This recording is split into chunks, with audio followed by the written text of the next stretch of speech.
So in today's video, I'm going to be giving you guys tips and tricks on how to get shoes from Nike, a few different options online and locally, and hopefully that can help increase your odds. So grab your notepad, sit back, and let's go ahead and get into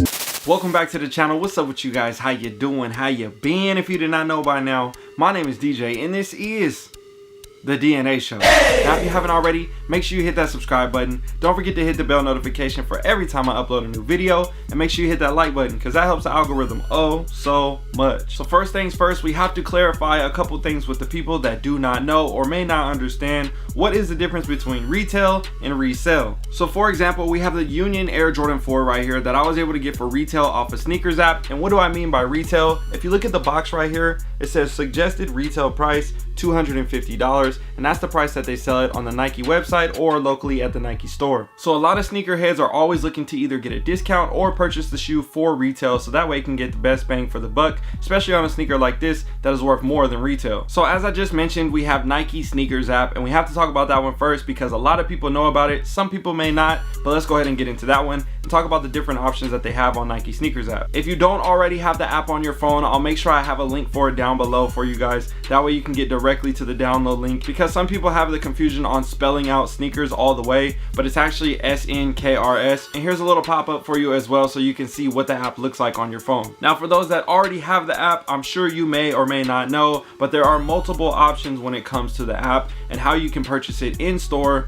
from the app via reservation or a draw or a first come first serve on release day. As we have seen over the past month or two now, a lot of the sneakers have been set to draws. So what does that mean? If you're scrolling on the app and you see an upcoming item that you like and you see that it says draw right next to it, that means there's going to be a 10-minute window on that release date from the time that it is set onto the app, depending on your time zone. So I'm here on the West Coast, so typically it's going to be 7 a.m. on my time, 10 a.m. on the East Coast, and you know how it goes from there. One question that I get from a lot of people is, when you enter into the draw, do they take your money? You have to submit your payment information and everything before you enter into the draw, but they don't take your money unless you actually win the draw. So you have nothing to worry about. It's not like they're just going to take your money and not give you anything in return. So everything's a-okay on that part. Some people love the draw and some people hate the draw. Other people's like the first come first serve, just because a lot of people say there's less time to enter. So I understand that part as well. When you think about waking up at 7 a.m. on my time, entering in for a first come first serve, and hopefully I can get a pair. Maybe I was the quickest one to tap on the link or not, I don't know, we shall see. Next thing you know, you either got them or sorry, you missed out and you didn't get the shoe. Now the other option, like I was just speaking about earlier, is the reservation option. They pop this up on the screen typically maybe 20 to 30, sometimes 15 minutes right before it's about to go down, and it'll say West Coast reservations, and it'll have a bunch of different stores. Then they'll do the East Coast right after, Midwest, different things like that.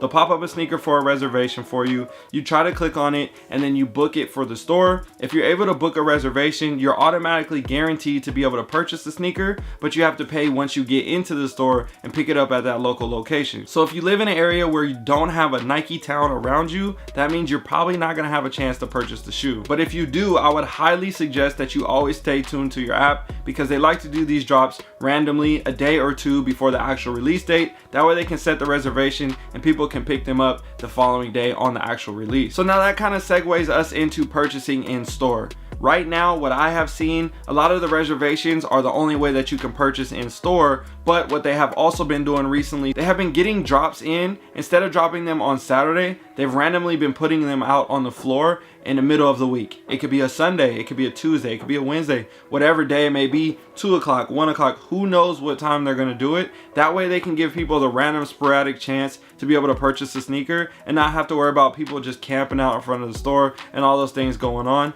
I'm not sure how that goes at every single Nike town. Let me know down below in the comment section, how does your Nike town function in your city? One thing that I can say is, I know that it's not the traditional way of purchasing sneakers from Nike and getting them for retail and having a set release date and knowing that you could go camp out or into a raffle or whatever it may be, but I do like the aspect that it's random and allows people to randomly walk into a store and come up on a pair of shoes that they really wanted and be able to still have a chance to purchase a shoe, knowing that not a bunch of resellers or whatever it is sitting outside in front of the store ready to cook all the shoes and then you can't even get a pair. So I understand that, I get the mindset behind it. And honestly, I'm not mad at it. I've been there before and I was able to purchase a couple shoes on those random drops, and I'm a happy camper. And after I had saw it all go down and transpire and saw just the people that were waiting in line for the sneakers after they had heard about the news of the shoe coming out on a random Tuesday, it was dope because it was actual sneakerheads that really wanted the shoe, that got it in their size, was happy about the purchase, all those different things. So honestly, again, I'm not mad at it. Let me know how you feel about that down below in the comment section. Now for another option that we have picking up locally, this one is actually very unorthodox,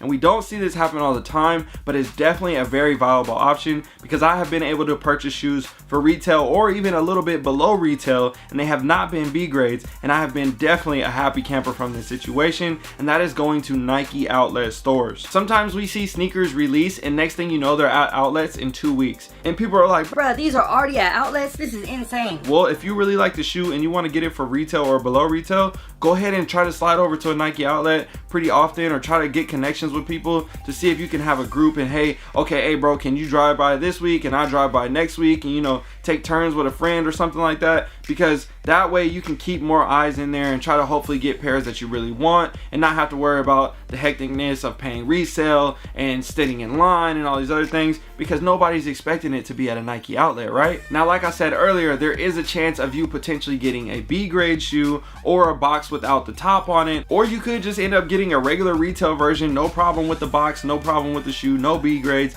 everything for retail, and you're good to go. I personally think if the sneaker goes to outlets, they should definitely mark the shoe down, but I was just at a Nike outlet picking up some Carmine 6s a couple weeks ago, and I had to pay retail $200 for the shoe. But again, I wasn't mad because I had a great opportunity to go and pick up a sneaker that I really loved and be able to double up on a shoe like that. So for me, I'm still a happy camper. So those are some quick tips and tricks on just how to get shoes for retail, specifically from Nike, online via sneakers, raffles, draws, picking up in store, checking out outlets, all these different options. When it really comes to purchasing shoes for retail, you're gonna have to put in a little bit more effort. You can't just be like, oh, I tried this one avenue, it didn't work, so I didn't get the shoe. If you really want to get stuff from Nike and guarantee that your shoe is authentic and guarantee that the shoe is for retail and all those other factors, you're gonna have to try to play extra parts and make that happen by either getting more people to enter into the raffles for you, having your friends having sneakers apps so that way they can enter for you as well. A lot of different things like that are easy ways to help you double up on sneakers as well. For example, I doubled up on 2 pairs of Union 4s from Sneakers app. Your boy's a happy camper. But I'm not sure if that tops picking up 2 pairs of Travis Scotts for retail from Sneakers app. Let's go, baby. And if you guys want to see more videos on how I get shoes from Sneakers app, how I pick up multiple sneakers, all those other things, I have one at the end of the video for you guys as well. I probably pinned it in the video here on how I pick up multiple pairs of shoes for retail, different stuff like that. And I have a couple more videos coming to give you guys maybe I know a lot of people want to see the live cop of me actually picking up the shoe on Sneakers app and how I do it and my tips and tricks for that. So we definitely still got to get that video done, and I have some more stuff for you guys as well, because I love seeing when people hit for retail. I know for sure it is a great feeling. I wish everybody could hit for retail every single time, but again, I don't know if that would make the shoe game fun if we could hit everything for retail. I mean, yeah, everybody would like, yeah, why wouldn't you want to get everything for retail and just be able to purchase all the shoes? I get that, but it's always fun having the hunt for the sneaker. So I'm not mad when I take a L, just because I know, okay, now I gotta go track it down. I gotta try to find the best deal, work a trade, something like that. That's just how I kind of function. I know everybody doesn't think the same way on that topic, and I completely understand. Let me know how you feel about getting shoes for retail or paying resale and the whole game and everything like that. I know there's a lot of different levels to the shoe game. Some people hate resale, some people love it, some people are willing to pay certain prices, all those different things. I have my thresholds when it comes to resale. I'm willing to pay this number. If I don't get it for that, I'm not gonna get it. I don't typically just go out and pay top dollar, whatever the resale market is saying. I don't usually do that. I kind of create a number in my head, and then I say, okay, I think the shoe is worth this, and I'm gonna target that price to try to purchase it, which is a whole nother video explaining that whole topic. So if you guys want to see that video as well, drop a comment down below, and I would love to explain to you guys how I price and how I value my sneakers to determine what I should spend on a shoe. So I'm kind of getting off topic here. If you have made it this far in the video, I truly appreciate you. Thank you so much for supporting the channel. Again, we got the DNA Show merch coming very soon. Want to check the backside? Oh yeah, we getting fresh. We getting fresh out here. All right, you guys, I'll see you in another video. I'm out. Yo, if you enjoyed this video and you want to make extra money or grow your shoe collection, I want to give you a free video with my 3 tips that were the most powerful that will help you grow your sneaker collection and make an additional $1,000 to $10,000 a month. All you need to do to get this free video is click on the first link in the description or the comment that's pinned in the comment section. That'll take you to a page where you can enter your email address and I'll make sure that I send you a video right away. And if you enjoyed this video, again, don't forget to like, comment, share, and subscribe. My name is DJ. I'm signing out. I got to go. I'm gone. Peace.